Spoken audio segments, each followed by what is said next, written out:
So I wanted to do a video last month, and I couldn't. Tried to do that live stream, but it was just awful. I don't know what it is. I've increased the volume on my microphone, on the PlayStation, everything, but lately, every time I try to do a live stream, the audio's crap, and I get kicked offline. And even when I don't get kicked offline, like the one stream I did the other day, it was like 13 minutes. When I went to see the replay, it only did like 5 minutes of it or something. But maybe do this update video, really talk about Thor some, and everything going on, just kind of get things out of my head. I don't even know if I'm going to publish this one. So if you're watching this, clearly I did. So I've been spending a lot of time with Pomona. We've really been getting connected. I just poked you in the eye, girl. I'm so sorry. No, Pomona. She desperately, all of them need to get their nails trimmed, but I don't know if you'll be able to see hers. She's looking like Freddy Krueger more than anybody else. But you know, I really clicked with Callisto when we got her, and then after we got Elric and we realized he was partially blind and everything, and she's just focused on him. She does still take care of Thor's old role of kind of being the alpha animal. She tries to keep everybody else in check, but mostly she takes care of Elric, so they're really bonded, and they want nothing to do with Pomona and Persephone, and that's fine. Persephone, kind of a loner. You know, girl rabbits typically don't get along, so we've tried to get them to bond, and her and Persephone they just won't. And then her and Callisto got into a fight. We've got that pen for Callisto and Elric set up, and they're really good. They don't ever leave that. If I take them out of that, Elric won't do it. He's still too nervous. He's still, you know, he doesn't see good. But like if I take him out of there, Callisto will go back and jump in there. She found Thor. Thor's actually over here on the altar. We'll get to that. So, but Persephone's kind of a loner. I think she would benefit from having a little friend in there, but she's good. And because it's like, we have the big hutch with Elric and Callisto, and then they have their yard. And then the real big cage is like right here. The one that we used to have Callisto and Elric in, and that's Persephone's, even though she's the littlest one. She's not super active, and she's the smallest in the most room, so she's good. We don't take her out much. She doesn't like having her hands and her feet touched. Like, she really doesn't. So picking her up is like near impossible. So, you know, she comes out and cuddles with Roz about maybe once a week. But Pomona is, you can tell she's lonely. So it's kind of funny because even though Callisto doesn't get along with the other two females, she's kind of taken Persephone in as her own. She'll jump up on the top of her hutch where there's a spot where they kind of meet, and she'll sit next to Persephone. But it's funny because they'll be like laying against each other, like against the bars, and then Callisto will just turn and like smack her in the head. She turns around and pops her one, like, just so you know I'm still in charge. So no way they'd ever be face to face without like something in between them like that. But they get along enough. So it's kind of funny because it's kind of like Callisto and Elric kind of take Persephone in, and Teve and Jasmine have really taken a liking to Pomona. A lot of times, like I come home from work, one of them will be laying against her cage, which is now where I used to put Thor's kennel, underneath the big TV.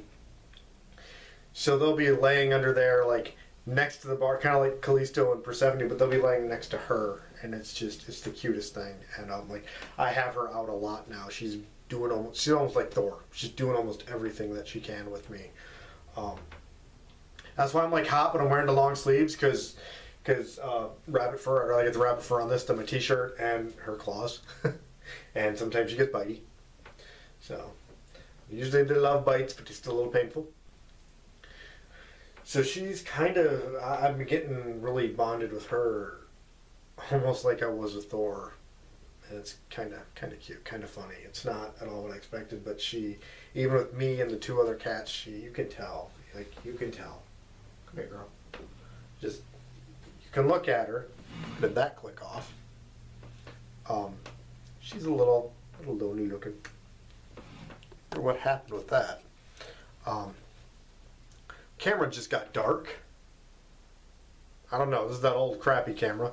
So hopefully that didn't. It's just the camera, the viewer, not the actual the actual what I'm filming, because this looks like shit. Uh, I've got a, like, there's no light up here. So this was the room that was Roz's craft room. But she didn't really, we weren't really using it. It ended up becoming basically storage. And we were talking, we would be bringing stuff there. We wanted to bring all of the books up here, which are here and here. And I needed bookshelves. So I got them from the Habitat from Humanity store. I was able to get these 2 short ones. And we already have this blue one because our big one broke. So these are great because the ceiling, you can't see it. The ceiling slopes down. So, like, I'm touching the ceiling right now. My short ass. Also, that really hurt my shoulder, so I shouldn't have done that. Almost a year later, I'm still getting used to, oh, you found Mani and Sol and Odin. You knocked over Odin and Frigg. That's kind of cute. You're trying to chew on them too because they're wood, right? I got her on the desk. I put a blanket down on the desk for her, but the altar is right, like, here's the desk, here's the altar. Yeah, I'm gonna hold you, okay? She likes to sit in my arms like this. Let's get this out of the way. This is not how you hold a rabbit at all, but I can try and hold her appropriately, and she will curl up in my arm. And I just walk around the house with her, like when it's feeding time. Some days, like, I'll be like, hey, why don't you help me feed them? And I'll give you other food. So I'll have her like this while I feed the other rabbits, and I'll give the cats their food, and I'll give Solomon, and I'll give her a little extra. Or if we're doing treats, and she gets an extra treat. But her and Callisto did get into a really bad fight. I thought I was going to have to take her to the vet. I've got pictures. You don't want to see them. She's got a big scar under her fur here. Her eye was all bloody. Her lip.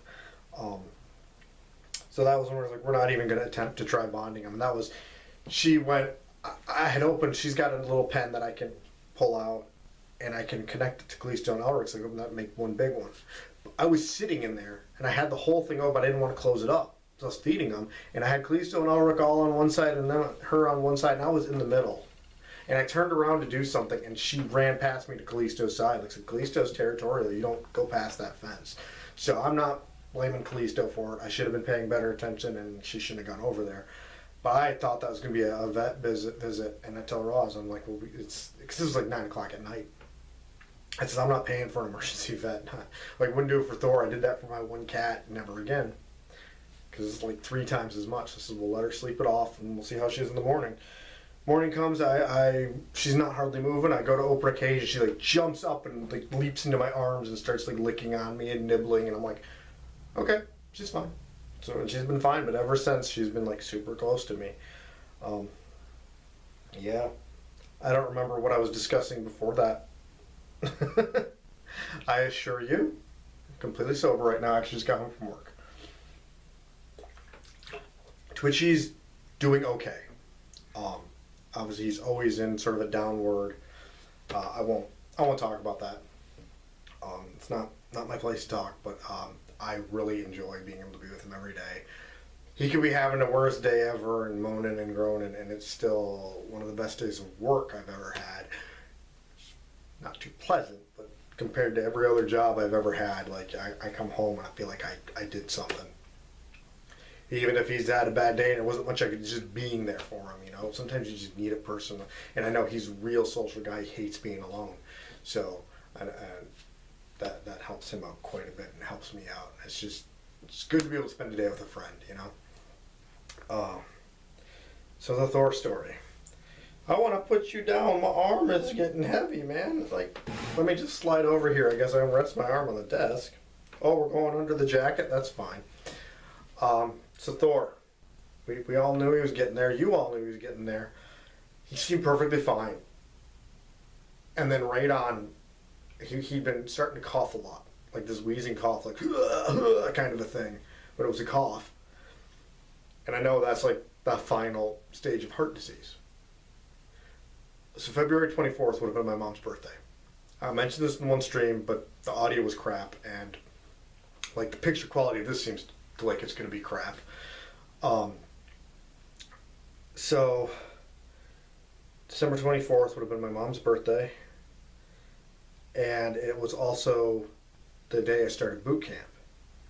And this year, 2023, would have been the 20th anniversary of that. And that was the day Thor he was just done. He took such a turn just on that day, and that was probably the most soul-crushing thing that was that day, because that date is like a definitive day for me now. And the fact, everybody's got eras in their lives, we all have, but I can define mine. Like, my adult life started basically on February 24th, 2003, and then that kind of like early adulthood type of thing legit ended on February 24th, 2023. Most people don't have a definitive date like that, but I do, and it's weird. And it just makes you, it's like I'm gonna dread that day from now on. So we went over to the Humane Society, got everything set up, and they couldn't do anything until the following Thursday. I think it was Thursday. It was March 2nd.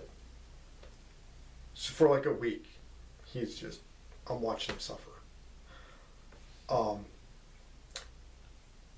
There's nothing we could do. So I just kind of watching him, and then so I let the guy I work with. I was like, "Hey, can I have this?" I think it was Thursday. I was like, "Can I have Thursday off, and I'll work extra hours on?" All right, so I'll work half the day because it's in the afternoon. I usually do a half day on Fridays. I was like, I'll just do a half day on Thursday, and then I'll do all day on Friday. So, you just hide him from everybody, girl. See, if you're gonna be kind of the new Thor, you gotta be all showy. Like, look at me. I want to do a stream when she's sitting on the couch with me sometime. She'll be just happy hopping in the other. She went all the way to the couch and then jumped like right into my arms. It was so cute. I think we already needed a palate cleanser. So, Roz spent the day with Thor. She took him to like the state park, all around like all his favorite places. Took him to the beach. He was the happiest we'd seen him in like months. You wouldn't think there was anything wrong. So we go over to the Humane Society and they says, "Are you sure this dog looks perfectly fine?" And I says, "He's not perfectly fine." So they got all this paperwork. One of them was like, "If our vets decide the dog is too healthy to be euthanized, would you let us rehome him?" And I turned away. I was like, "I can't sign that. If your vet says he's too healthy, I'm just taking him home." It's like, there's no way I'd give him home. And she's like, that's fair. So she took him to see the vet, and she comes back in, and she's like, "Oh yeah," she's like, the vet, you listen to his heartbeat and everything, and it's like super irregular. It's like, it's definitely time. And so she had walked out of the room. I turned to Roz. I says, "I checked his heartbeat like over the weekend. I mean, it's almost been a week now." I was like, "He sounded fine then." So I got Thor, and sorry, Pomona. I did one of these, and I can hear him. I can hear 3 sounds. I can hear his lungs, and I can hear kind of this breath because of his heavy breathing at this point. So he'd be breathing in and out like, and that's what his lungs sounded like. At first, I couldn't hear his heart, and then I really listened. I could hear it, but when you listen to a heartbeat, it's got like 2 pumps. It's like an in and out, like pump, pump.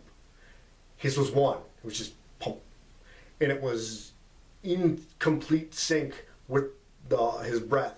He'd be like, he'd inhale, and he'd exhale like, and you hear that pump, and then do it again, and it was like every other breath, and almost you could just hear it sound like his heart was struggling. And I was like, "Yeah, we gotta do this." So, the lady comes back in. She's like, "Do you need more time?" And I says, "No." And she says, "Are you sure?" I says, "I spent the last week preparing for this. The longer I wait, the harder it's gonna be." And I got down and I gave Thor a hug and a kiss, and I told him that I loved him, and we left. Oh, and I left my jacket there. I don't know if anybody heard this. I didn't start making the battle jacket when Thor was when I first got him. Excuse me. We knew this was coming. Would have been worse if I tried to do this earlier. But I started planning it about the time I got him, which was 2009. Didn't ever buy because I wasn't able to. Didn't have a job or anything. So it was in 2012 was when I really started getting everything ready, and then it was in 2013, like right after my mother passed away, that I really started working at it. But aside from the huge back patch, which I actually did at my old job, I did at work at nights right before the Halloween concert. Till then, I had it just kind of because of how big it was. I just had it safety pinned, and it even wasn't like the first couple of years it wasn't on there. And then I safety pinned it, but it kept getting caught on stuff. And I was like, if I'm going to go down to Chicago, it's time to sew this on. But it was so time consuming. So I did it when I was working the janitor job on our slow nights. I'd go in, get our stuff done, and then I sat there, which is great because we had a big chair with a back. I put it over that, use like a mannequin, and I could just sew it off of that. Yeah. So it actually didn't take me that long. I mean, I couldn't tell you the hours, but I do maybe 3 hours a night on that. It took me most of a week. So,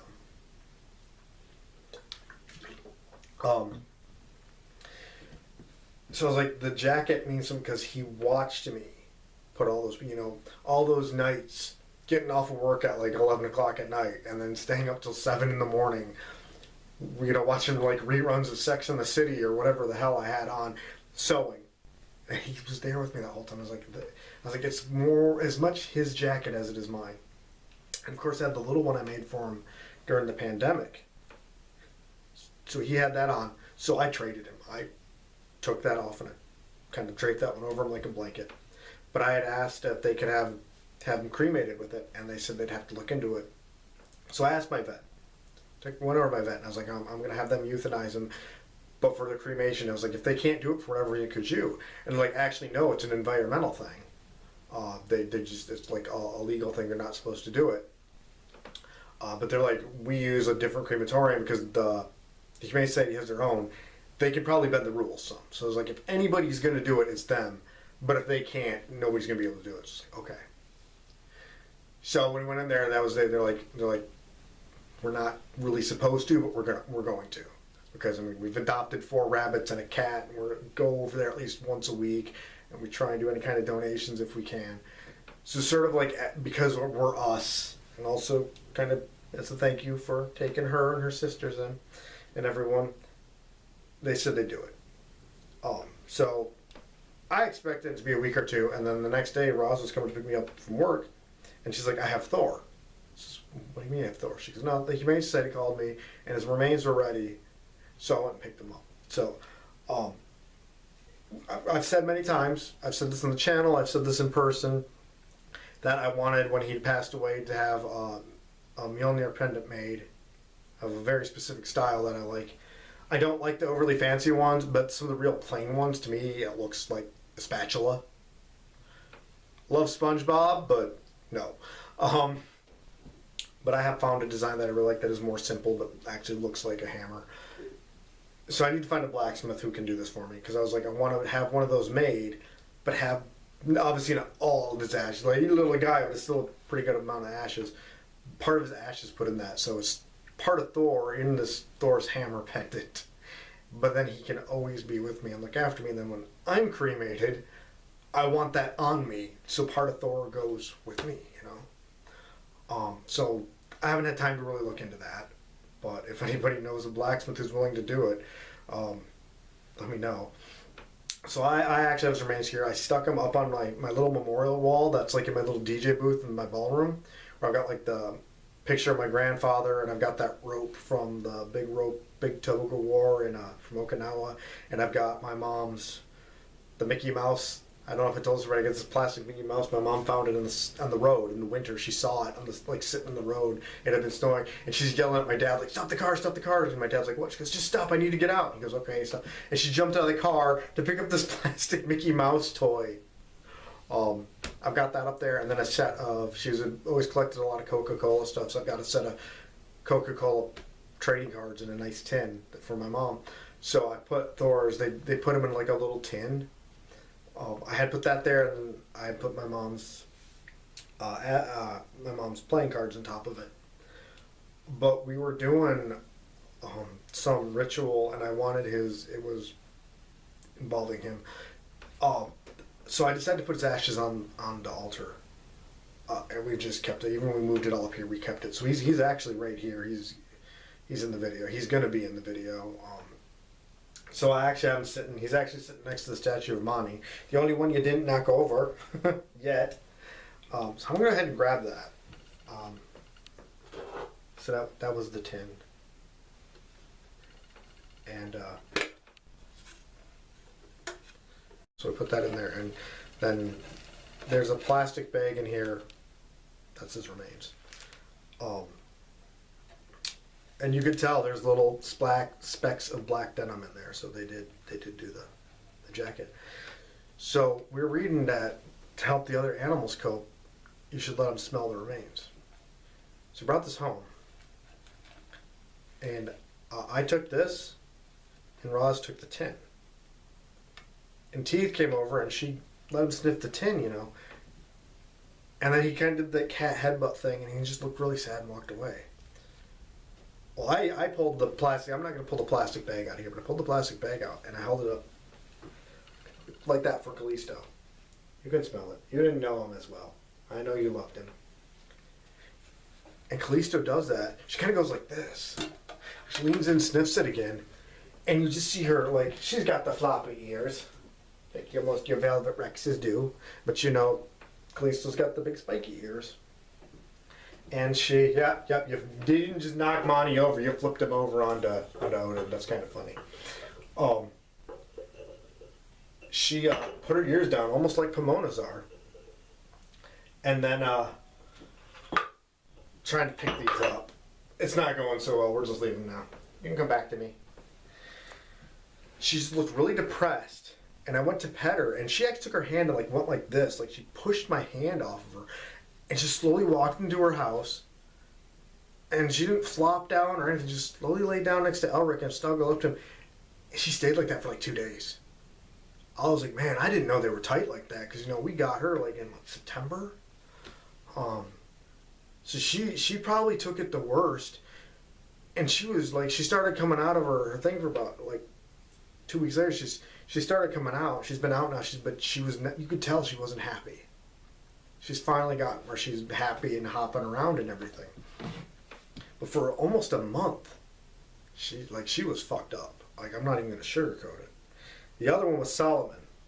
I knew he was gonna have a rub, but I took the tin and I let him smell the whole tin. I had the bag and everything, and he sniffed it, and he did the same thing. He goes like this, sniffs it again, and he just starts howling and he's freaking out. And he was in his kennel. I closed the door to his kennel, and I went and gave the tin back to Roz, and she's like, "What's going on?" I could tell he's breathing heavy, and I says, "I gotta let him out of the kennel.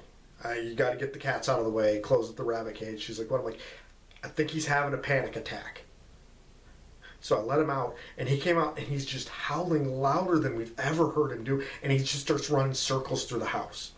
Because, you know, we got that, basically that loop on that first floor. He's just running, and then he comes around to me, and he comes up. He's not a huggy dog. Like, if you try to snuggle him or hug him, he just goes nuts. He thinks you're trying to play. He kind of buries his head into my chest like this, and it just sounded like he was crying. And I hugged him. I stayed like that for like 2 minutes. This dog that is never calm stayed like that for like 2 minutes. He got over it quicker than anybody else, I think. But between that and Callisto's reaction, it was just so god awfully heartbreaking. And I'm going to have to stop this for now, because I hear the front door and I don't want her combusting up in here. I wouldn't want anybody combusting up in here. It's not like I don't want my wife in here. Like, so I'm going to stop this, and so there's going to be a jump in the edit, and we'll get back to it. So Pomona's in this basket.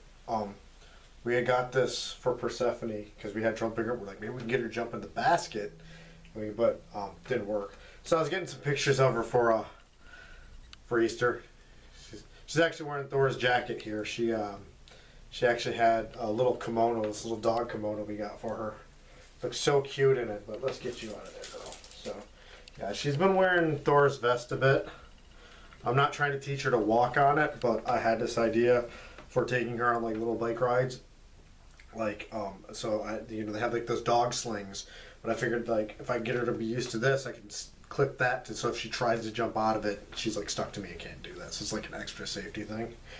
But we had bought this basket to use with Persephone, and then it's just funny. I just noticed today there are these things hanging on. I never really paid attention to it, but they're clearly apples, so it worked really well. Putting the goddess of the apples in there. So yeah, I got interrupted yesterday. Ross came home and there was some other stuff she was going through, so I had just cut everything off. I was not even sure if I wanted to continue doing this.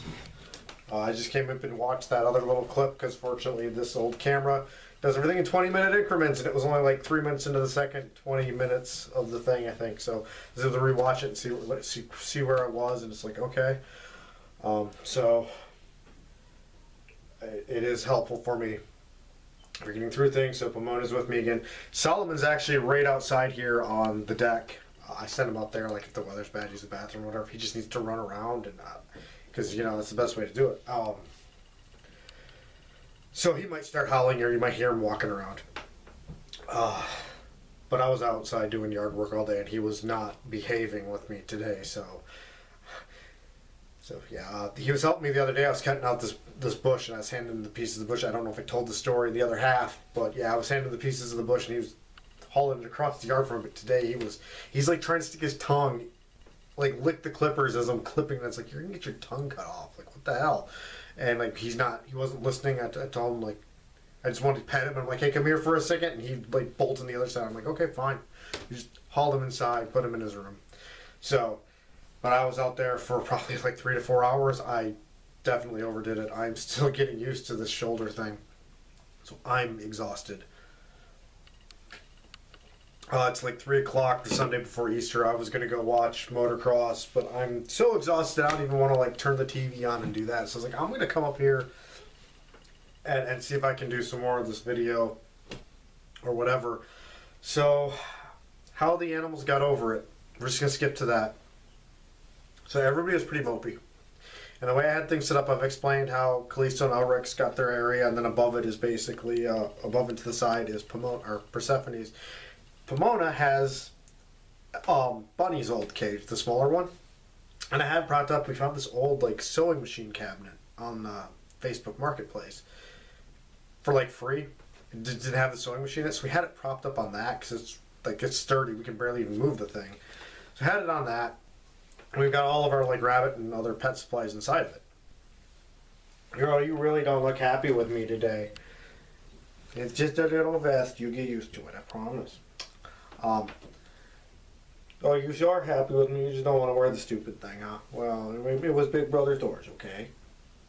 We're just trying to get used to it. You only got to wear it for a few minutes, maybe. All right? I mean, she looks good in it. Give her that. Here. On the plus side, it's making it so she doesn't want to move around, so she's not. Oh, I see the problem. Your front leg is caught. That's an easy fix. See? I think we'll just take it off of her. They do make rabbit harnesses, and that's the thing. I was thinking about getting her an actual like one for a rabbit and putting some. Actually, I could transfer these real easy because I actually did these in Velcro, so I can rip both of these off because I had a couple of them that were the same size and shape. So I did them that way so I could swap them out, and then I just never swapped them out. How you want to build a nest, huh? So, why don't you come back to my arm, girl? Yeah. Why don't you come sit with me? Move my stool. Get a little closer to the camera so I don't have to yell quite as much. And it looks like the shadowing is bad in here. So we have all these fancy lights. Looks really cool at night, or even right now. Like it just darkened on me on the viewer. Excuse me. So I don't know how that's going to turn out. So it looks cool in here, especially at night, and there's actually, we took glow-in-the-dark paint, and I don't know how Roz did this. She just took like a really tiny, like a 00 paintbrush, I think, and just these tiny specks up here. You can't really see it like I'm sitting here, but if you got up against the wall at night and all the lights are off, you can see a little bit of glowing. You want to make it look like little stars, like in the distance. Got my favorite root beer. That was my Easter present. Yeah. You know, technically this is Persephone's festival because she's the spring one. But you make such a good Easter bunny, we couldn't deny that. There you go, girl. You go play. Yeah, just try and stay off the altar. Yeah, dig that up and build yourself a nest. She's like right here, so she's right off camera, like she doesn't want to be seen. Yeah, so she was kind of separate. It was like you had the 3 rabbits that were almost basically together, but hers was kind of behind where theirs were. So nobody was really interacting with her. So we decided to move her. I was like, that cage will fit under where we have the TV, where Thor's kennel was. Thor kind of had like 2 rooms. He had that spot where his kennel was, and he liked to hang out underneath the our coffee table. So we had thrown a pet bed down there and everything. So it'd been about a week, 2 weeks, and I finally decided, okay, I've got the energy, I'm going to do this. So the padding I used, I couldn't put the big pads down, so I just took some old, really thick blankets, put them on the ground, because I don't want the cages right on the hardwood floor. Moved her cage down there.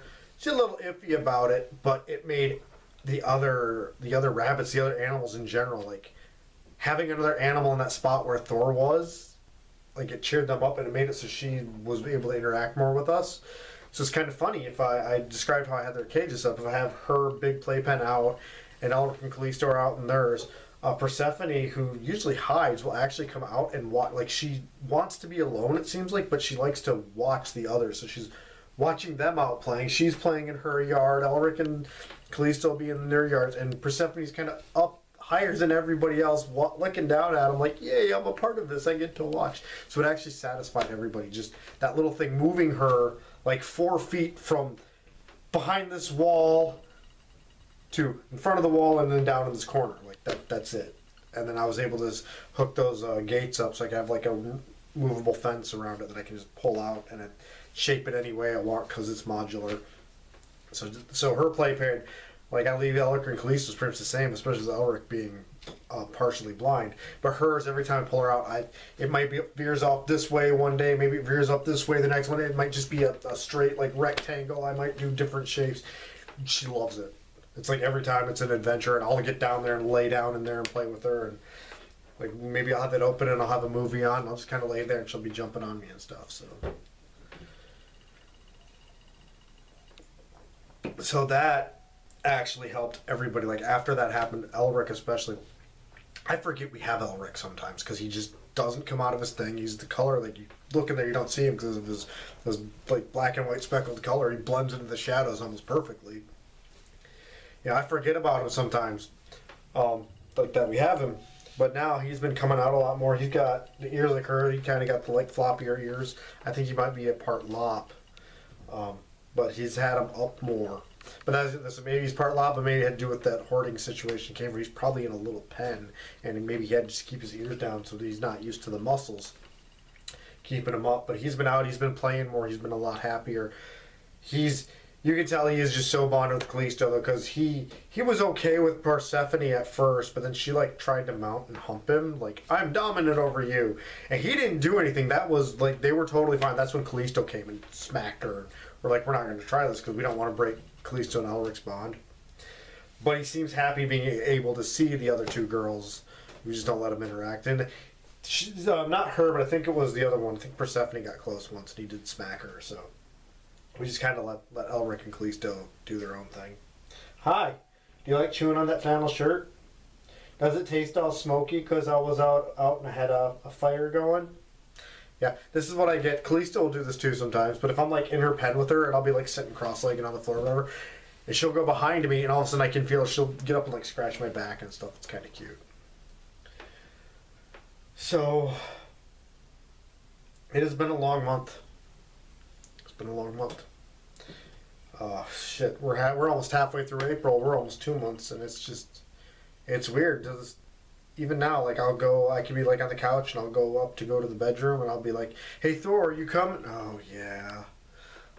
It's weird not having an animal on the bed. I'm not gonna let when the rabbits do it. They're gonna poop and pee everywhere. Like that's just how they are.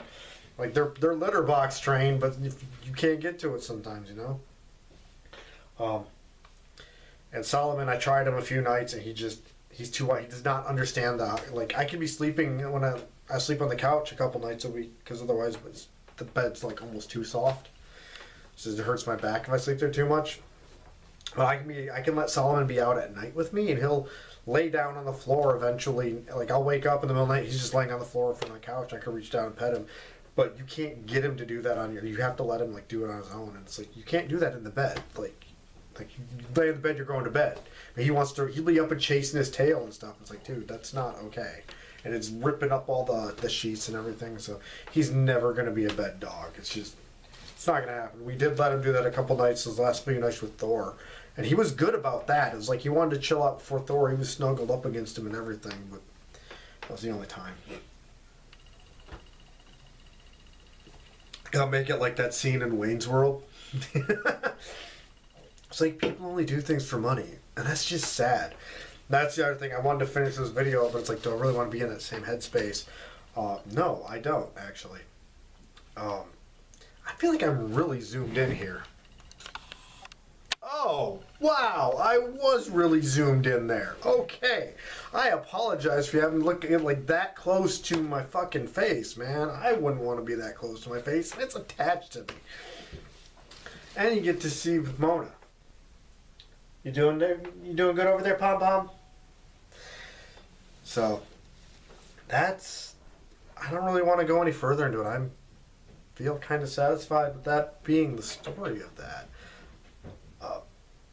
That's Solomon. You hear him running around out there? He's probably chasing his tail. I do need to go out there and clean the dog poop off again. And last time I was going to do it, it snowed again, and now it's covered. So I just take the shovel and fling it down to the ground, and I go pick it up off the ground. It's a lot easier than trying to grab it off that metal roof. That's where all the yarn is. Yes, please don't eat that. So,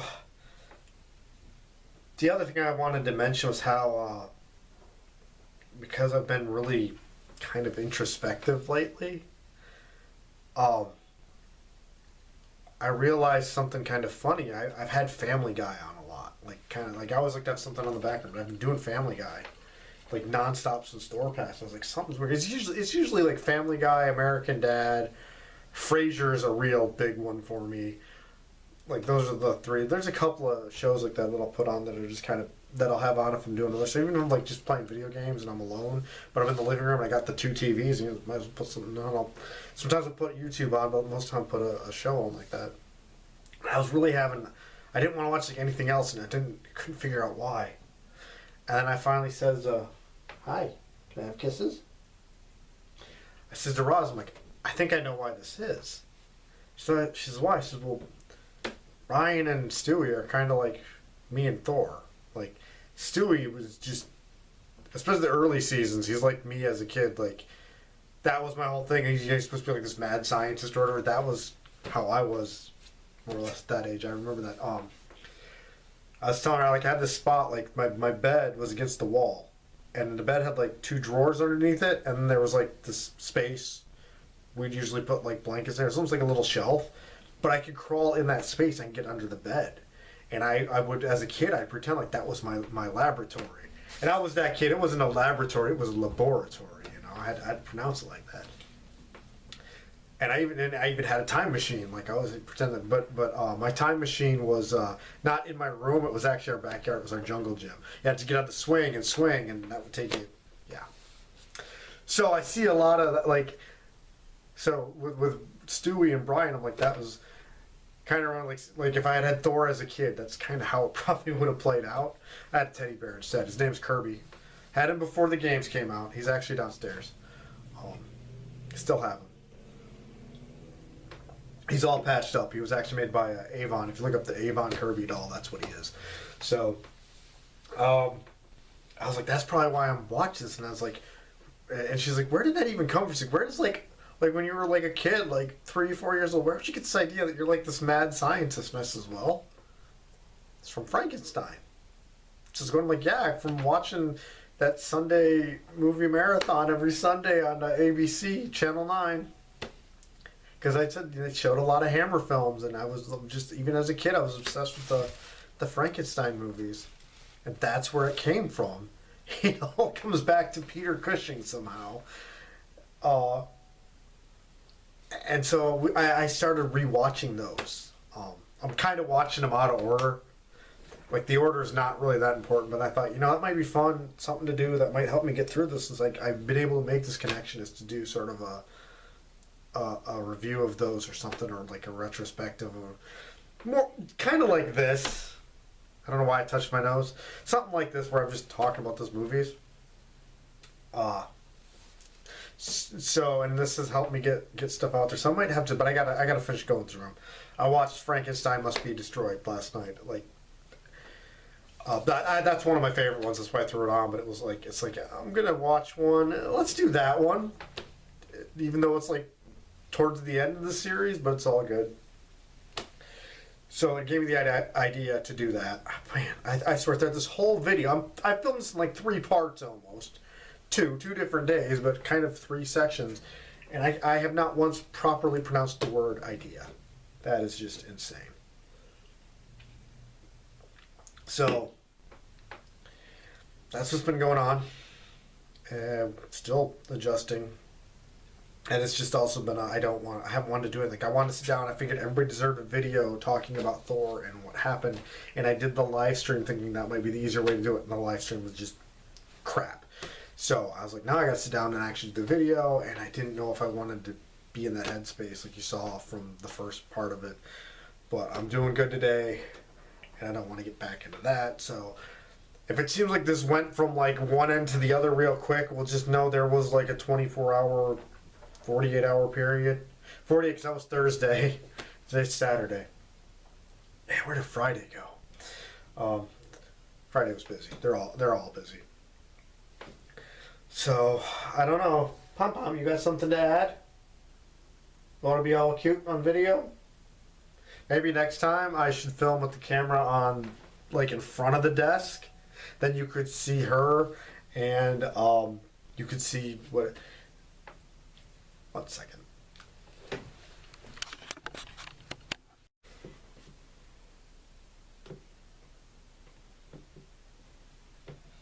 Well, it definitely looks better, but I don't know how the sound is. This is that old one. I can't even attach an external microphone to it. Though, you know, I stopped doing that with my old camera, or the newer camera that's now the old camera, because I went back to the old camera because the new camera's lost. But I stopped using external microphones, even though I bought that specifically for the fact that I could attach an external microphone to it, which I can't do with this one, because the sound quality was worse. It picked up everything but my voice. So I filmed so much outdoors, it just made more sense not to use it, because then the onboard camera didn't, or the onboard microphone to the camera didn't pick up like the wind and stuff, but the external one would, even with a windscreen. We'll see how this goes. Maybe we can try something like this. I might have to talk a bit louder, which is, I'm sorry for Miss Sensitive ears here. You're used to it from hearing people scream in this house, I guess. Oh, hi. Oh, we're going to eat my collar. Well, that's okay, I guess. That's why I have the bunny shirt. Yes, this was designated the bunny shirt. Oh, thank you. So many kisses. You don't want me to cry over Thor again? I can't make that promise, girl. But you'll make me happy, I know. So yeah, well, we got to finish watching our movies, and we'll get to that hopefully, and that'll help tie things in. And bringing it full circle like that might really help relieve some stuff for me. I hope. So until then, I'm Raven. That's Pom Pom Pomona. Thanks for watching if you made it this far.